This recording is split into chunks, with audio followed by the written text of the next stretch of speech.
دوستو آج کے اس ویڈیو میں ہم بات کریں گے کربلا کے میدان کا ایک ایسا واقعہ جسے پہلے آپ نے شاید کبھی نہیں سنا ہوگا۔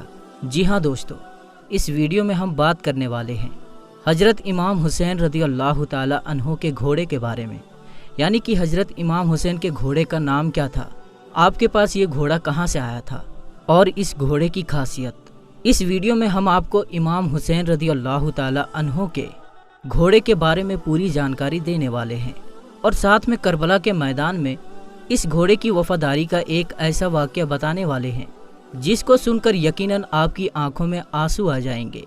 اس لیے آج کا یہ ویڈیو آپ تمام اسلامی بھائیوں بہنوں کے لیے خاص ہے، آپ اس کو آخر تک ضرور دیکھیے، اور اگر آپ کو حضرت امام حسین سے سچی محبت ہے تو اس ویڈیو کو ایک لائک کریں اور کمنٹ میں یا حسین لکھ کر اس ویڈیو کو شیئر بھی کریں تاکہ زیادہ سے زیادہ لوگوں کے پاس یہ ویڈیو پہنچ سکے۔ تو چلیے دوستو شروع کرتے ہیں۔ سب سے پہلے ہم آپ کو بتا دیں کہ حضرت امام حسین کے گھوڑے کا نام جلجنا تھا۔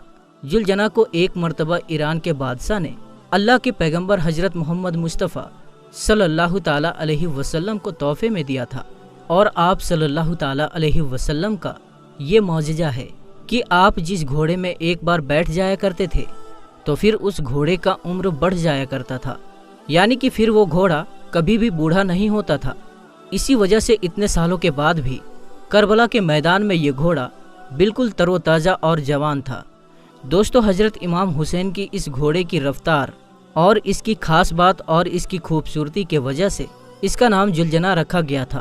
جب بھی یہ گھوڑا جنگ کے میدان میں دشمنوں پر حملہ ہوتا تو ایسا لگتا تھا کہ یہ گھوڑا دوڑ نہیں رہا ہے بلکہ اڑ رہا ہے، اسی لیے اسے جلجنا یعنی دو پروں والا گھوڑا کہا جانے لگا۔ حضرت امام حسین رضی اللہ تعالی عنہ کو بچپن سے ہی اس گھوڑے سے بہت لگاؤ تھا۔ ایک بار حضرت امام حسین اپنے نانا یعنی حضور صلی اللہ تعالی علیہ وسلم کے پاس گئے۔ اس وقت آپ صلی اللہ تعالی علیہ وسلم اس گھوڑے کے پاس تھے اور ساتھ میں آپ کے کچھ ساتھی بھی تھے۔ حضور صلی اللہ تعالی علیہ وسلم نے جب آپ نے نواسے حضرت امام حسین کو دیکھا تو وہ بڑے خوش ہوئے اور پوچھنے لگے، بیٹا کیا تم اس گھوڑے پر سوار ہونا چاہتے ہو؟ یہ بات سن کر حضرت امام حسین نے ہاں میں جواب دیا، یعنی حضرت امام حسین نے یہ جواب دیا کہ ہاں میں اس گھوڑے پر سوار ہونا چاہتا ہوں۔ آپ کی آواز سن کر اس گھوڑے کو یعنی جلجنا کو سنائی دی، فوراً دوڑتا ہوا حضرت امام حسین کے قدموں میں آ کر بیٹھ گیا تاکہ آپ آسانی سے اس گھوڑے پر بیٹھ سکو۔ اس کے بعد حضرت امام حسین جلجنا پر بیٹھے اور آپ نے اس گھوڑے کی سواری کی۔ اس کو دیکھ کر حضور صلی اللہ تعالی علیہ وسلم کی آنکھوں میں آنسو آ گئے اور فرمانے لگے، بیٹا یہ وہی گھوڑا ہے جو یوم عاشورہ کے دن آپ کی مدد کرے گا۔ پھر آپ نے اس گھوڑے کو حضرت امام حسین کے حوالے کر دیا، یعنی کہ حضور صلی اللہ تعالی علیہ وسلم کا جلجنا حضرت امام حسین کے پاس آ گیا۔ پھر کربلا کے میدان میں جلجنا نے حضرت امام حسین سے وہ محبت کی، وہ وفا کی، جس کو دیکھ کر خود وفا بھی جلجنا پر ناز کرنے لگی۔ دوستو حضرت امام حسین کے گھوڑے جلجنا کے بارے میں یہ بات کافی مشہور ہے کہ یزیدیوں کے امام حسین پر پانی روکے جانے کے بعد اس گھوڑے کو یعنی جلجنا کو کربلا کے میدان میں کافی بار پانی پینے کا موقع ملا تھا، لیکن جلجنا نے پانی نہیں پیا۔ انہوں نے حضرت امام حسین کے ساتھ میں پانی نہ پی کر اپنے وعدہ وفا کا نام کر دیا، جس کو دیکھ کر خود وفا نے بھی جلجنا پر ناز کیا۔